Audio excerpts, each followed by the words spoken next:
এই জামানার কথাই নবীজি বলছেন সাল্লাল্লাহু আলাইহি ওয়াসাল্লাম, তোমাদের সামনে এমন একটা যুগ আসছে, নবীজি বলছেন জামানা সাবরিন, কঠিন জামানা, যে জামানায় ঈমান নিয়ে চলাটা হবে হাতের মধ্যে আগুন নিয়ে চলার মতো। নবীজি বলছেন ওই সময়ে সাহাবী জিজ্ঞাসা করছেন, ইয়া রাসূলুল্লাহ, আমি ওই সময় কি করব? ওই সময় আমি কি করব, আমাকে কি পরামর্শ দিচ্ছেন? নবী সাল্লাল্লাহু আলাইহি ওয়াসাল্লাম বলছেন, হে আমর ইবনে আস, তুমি ওই সময় বাড়িতে অবস্থান করো, বাসায় থাকো, বিনা প্রয়োজনে বাড়ির বাইরে এসো না। ওই সময় তুমি নিজের পাপের জন্য আল্লাহর কাছে ক্রন্দন করতে থাকো, বিনা প্রয়োজনে বাড়ির থেকে বের হয়েও না। আর মানুষের সাথে এত বেশি মেলামেশা করো না, নিজে তোমার আমল, তোমার গুনাহ নিয়ে ব্যস্ত থাকো, তোমার পাপের জন্য আল্লাহর কাছে কান্নাকাটি করো, ইনশাল্লাহ তুমি নাজাত পেয়ে যাবে। এটা একটা অপশন, মানে ফিতনাময় পরিবেশে আপনি কিভাবে বাঁচবেন, এটা একটা অপশন। আরেকটা হাদিসে গিয়ে নবী সাল্লাল্লাহু আলাইহি ওয়াসাল্লাম বলছেন যে যখন এমন ফিতনাময় পরিবেশ আসবে, তখন যদি তোমরা এই আমর বিল মারুফ নাহি আনিল মুনকার, সৎ কাজের আদেশ, অসৎ কাজের নিষেধ, আমার সুন্নতের উপর অটল থাকতে পারো, তাহলে তোমরা 50 জন শহীদের নেকি পাবে। সাহাবায়ে কেরাম বলছেন, ইয়া রাসূলুল্লাহ, আমিনহুম আও মিন্না, তাদের মধ্যে 50 জন নাকি আমাদের মধ্যে 50 জন শহীদ? নবী করিম সাল্লাল্লাহু আলাইহি ওয়াসাল্লাম বলছেন, বাল মিনকুম, বরং তোমাদের মধ্যে 50 জন শহীদ। এটা অপশন নাম্বার 2। এক কি বললাম, আপনি নিজেকে নিয়ে ব্যস্ত থাকেন, বাসায় থাকেন, বিনা প্রয়োজনে বাড়ির থেকে বের হবেন না, মানুষের সাথে কম মেলামেশা করেন এবং নিজের পাপের জন্য আল্লাহর কাছে কান্নাকাটি করেন, নিজের আমল নামা নিয়ে ব্যস্ত থাকেন, ইনশাআল্লাহ নাজাত পাবেন। 2 নাম্বার, যদি আপনার কাছে আরো বেশি যোগ্যতা থাকে এবং আপনি আরো বেশি সাহসী হন এবং আপনি উম্মার, দেশের জনগণের কল্যাণ কামনা করেন, তাহলে অন্যদেরকেও এই ফিতনাময় পরিবেশে টিকে থাকার ফর্মুলা বলে দেন। এখানে সবর করেন, আমর বিল মারুফ নাহি আনিল মুনকারের কাজ করেন, আল্লাহ পাক আপনাকে ইনশাআল্লাহ 50 জন শহীদ সাহাবীর নেকি দিবেন ইনশাআল্লাহ। আরো অপশন আছে। কি অপশন? ওই যে আসহাবুল কাহফ কি করেছিল, একটা ফিতনাময় পরিবেশ থেকে নিজেরা আস্তে করে সরে গিয়েছে। যখন আপনি পরিবেশকে পরিবর্তন করতে আর পারছেন না, দাওয়াত দিয়েও কোনো কাজ হচ্ছে না, মানুষ কথাও শুনছে না, জুলুম নির্যাতন বাড়তেই আছে, টিকে থাকা মুশকিল, তখন তাদের হিসেবের দায়িত্ব আল্লাহর উপর ছেড়ে দেন, আপনি ওখান থেকে ডিসকানেক্টেড হয়ে যান। হয়তো আপনার কাছে মনে হচ্ছে না এখন ওই যুগ আসে নাই, কিন্তু আমি আপনাকে বলে দেই যে কোরআন এবং সুন্নাহর চোখ দিয়ে যদি আপনি দেখতে শেখেন এবং বর্তমান বিশ্বের প্রেক্ষাপটটা অ্যানালাইসিস করার যোগ্যতা আপনি অর্জন করেন কোরআন সুন্নাহর চোখ দিয়ে, আপনি বুঝতে পারবেন সেই সময় অনেক আগেই চলে এসেছিল।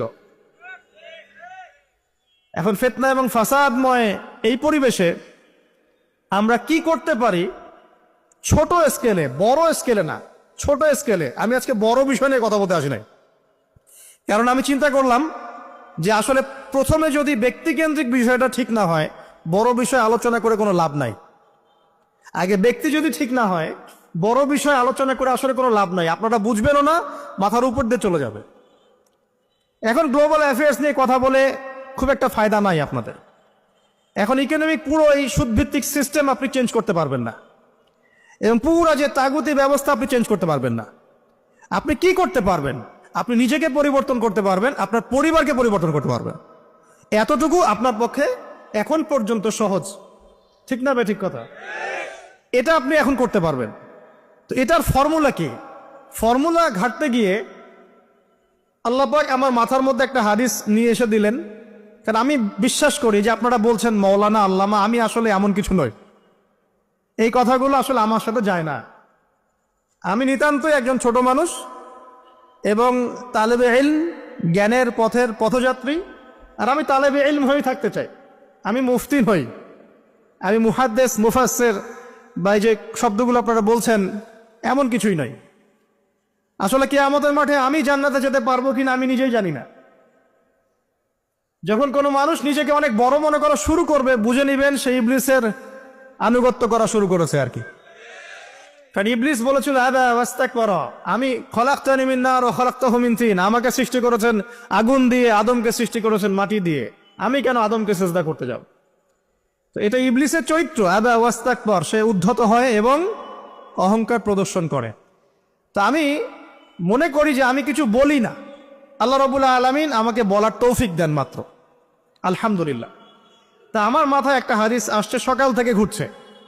সেটা হচ্ছে, দেখুন, বারা ইবনে আযিব রাদিয়াল্লাহু আনহু থেকে বর্ণিত হাদিসটা আসছে এবং হাদিসটা বিশুদ্ধ।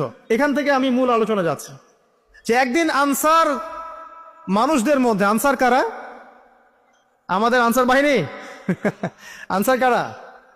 যারা মুহাজির সাহাবীদেরকে আশ্রয় দিয়েছিল মদিনায়, তাদেরকে কি বলা হয়?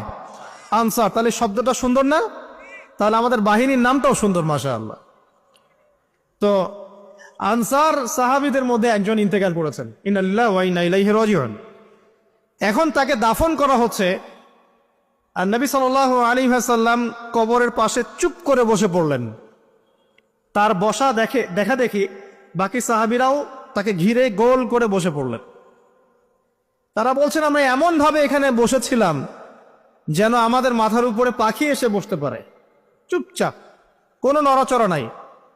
দেখেন, রাসূলের সাথে বসার সুন্নত দেখেন, কোরআন এবং হাদিসের মাহফিলে বসার কিন্তু সুন্নত আছে।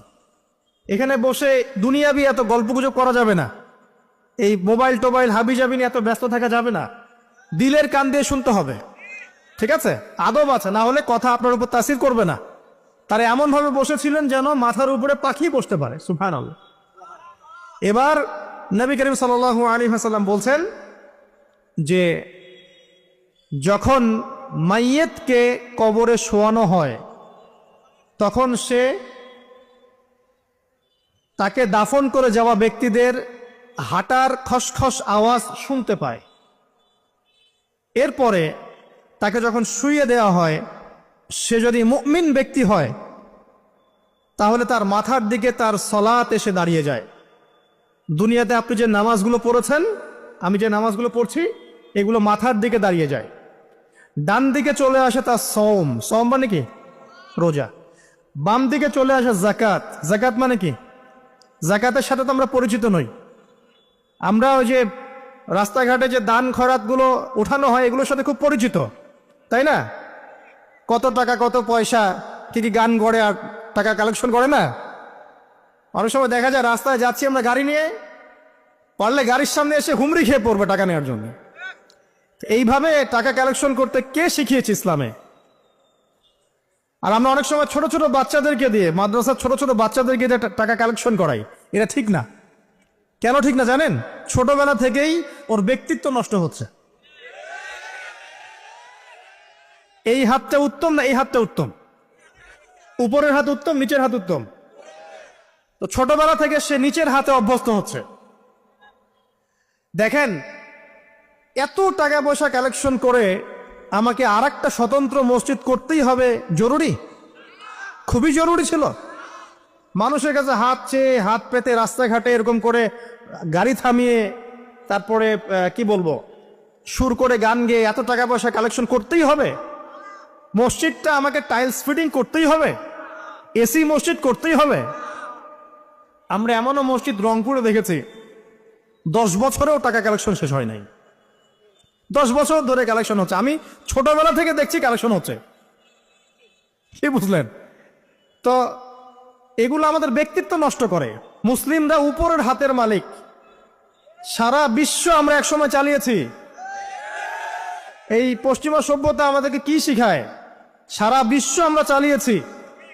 এই আপনার উমাইয়া খেলাফতের সময়ও কর্ডোভায় আব্দুর রহমানের যে শাসন ছিল, কর্ডোভা, স্পেন, পর্তুগাল, এই পুরো জায়গাগুলো পশ্চিমা বিশ্বের, এগুলো মুসলিমরা শাসন করেছে প্রায় 500-600 বছর। ইতিহাস তো আমরা জানিও না, পড়িও না, ভুলে গেছে। ইতিহাস পড়তে হয়।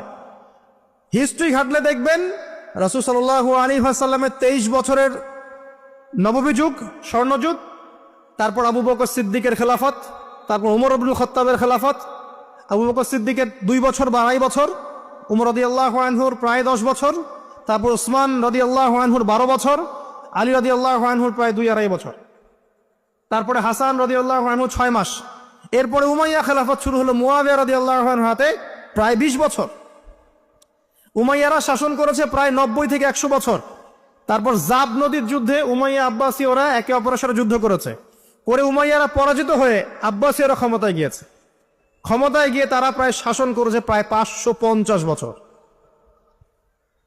এদিকে উমাইয়াদের মধ্যে যারা পরাজিত হয়েছে ওরা চলে গিয়ে কর্ডোভা, আন্দালুসিয়া ওইদিকে খেলাফত কায়েম করেছে।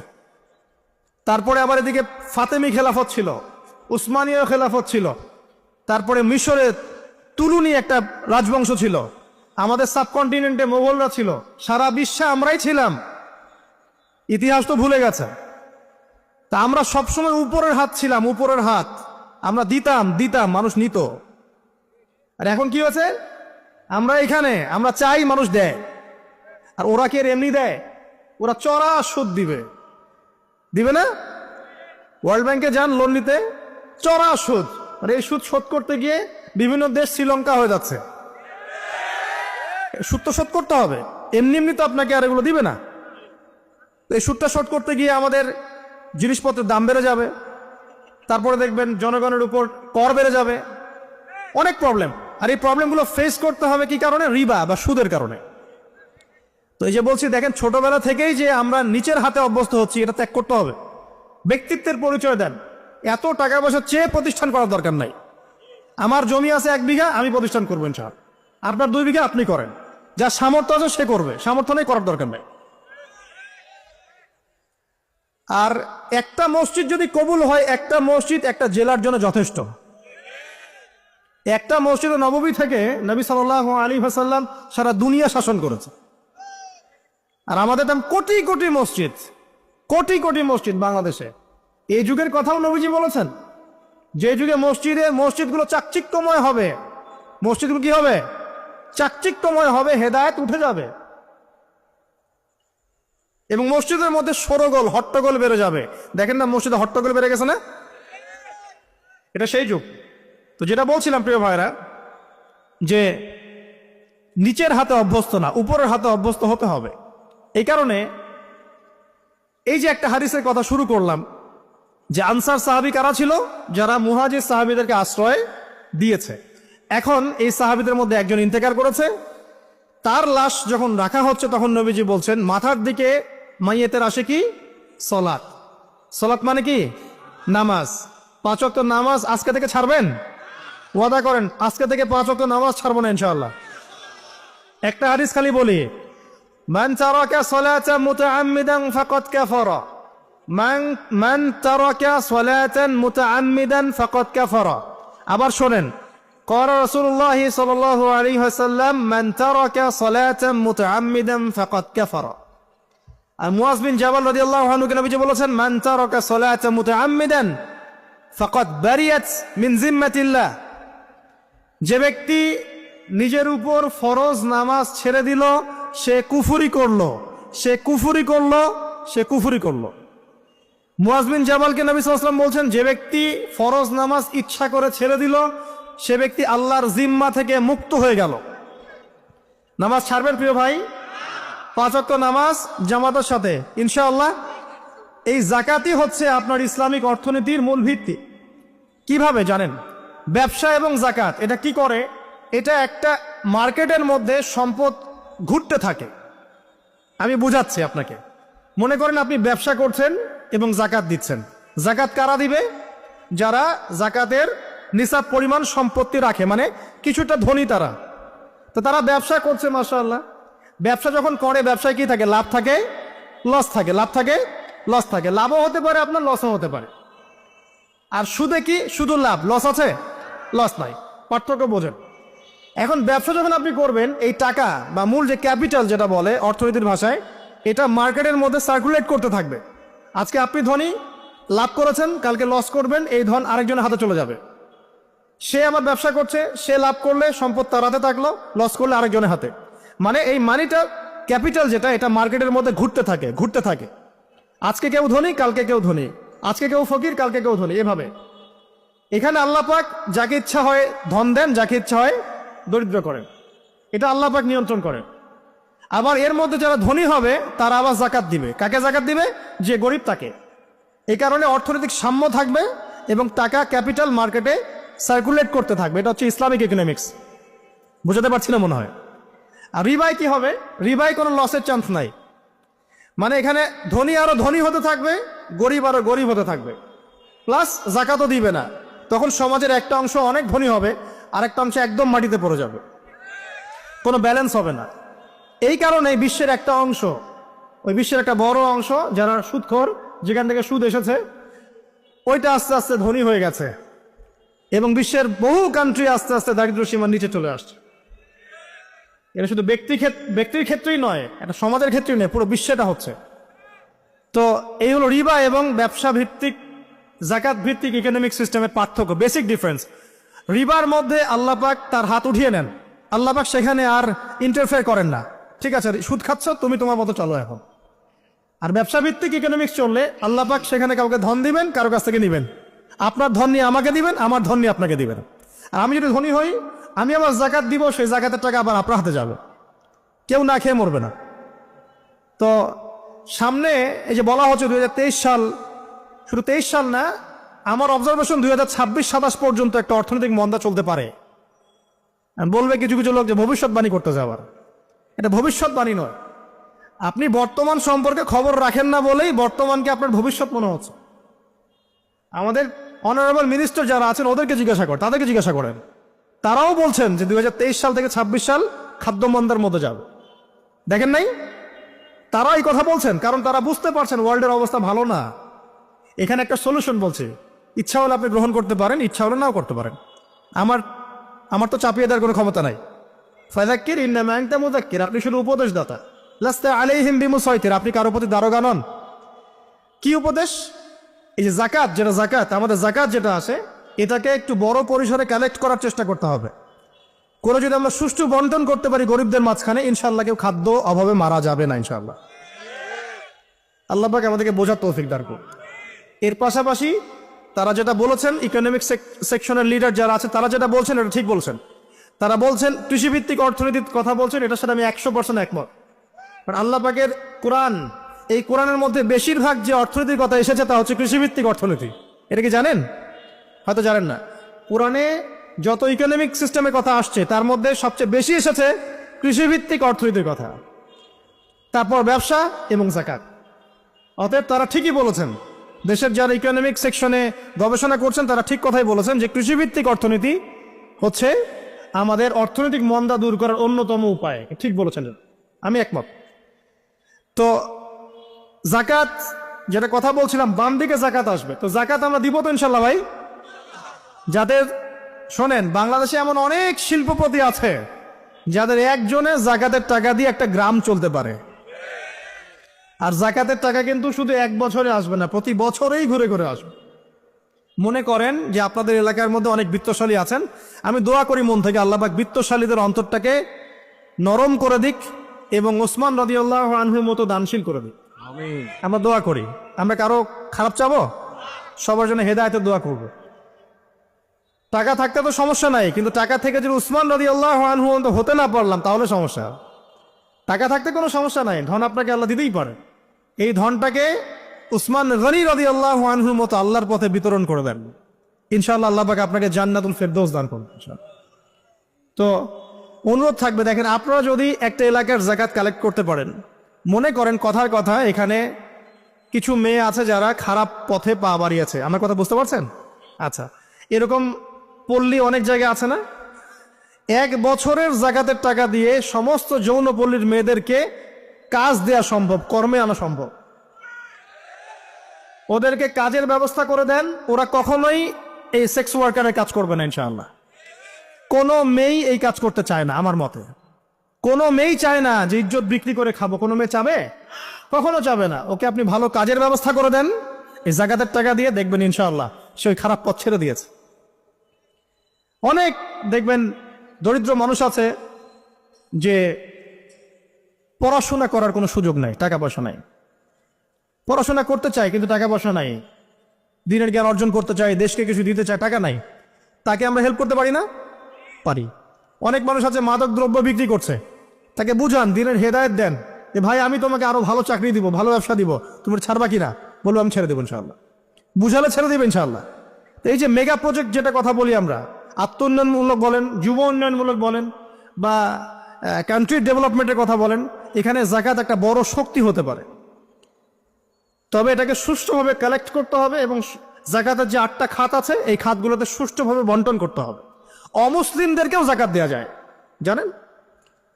অমুসলিম যদি কেউ থাকে, দরিদ্র, তাকেও জাকাত দিয়ে সহযোগিতা করা যায়। আমরা সহযোগিতা করি না বলেই তো ওই যে পশ্চিম থেকে লোকজন এসে সহযোগিতা করে খ্রিস্টান বানাচ্ছে এখন সবাইকে। আরো বাড়বে দিন দিন, দেখেন। আমরা তো সহযোগিতা করছি না। আপনার পাশে আপনার প্রতিবেশী না খেয়ে মারা যাচ্ছে, আপনি যাচ্ছেন না। এখন তো অন্য কেউ এসে যদি সাপোর্ট করে, ও তো তার দলেই ভিড়বে তখন। স্বাভাবিক, এটাই হচ্ছে এখন। আল্লাহ বোঝার তৌফিক দান করুক আমাদেরকে।